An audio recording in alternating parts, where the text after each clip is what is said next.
Here I have Motorola Moto G8 Power Lite, and today I'm going to show you how to insert SIM card and SD card into this device. So for this operation you will need this kind of tool to eject the SIM card and SD card slot, which is located here at this edge of your device. So what you have to do is to just put the tool inside the hole on the slot and press it.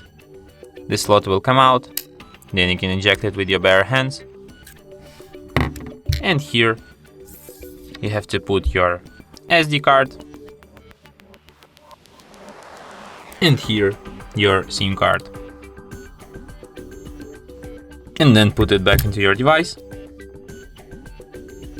just like this.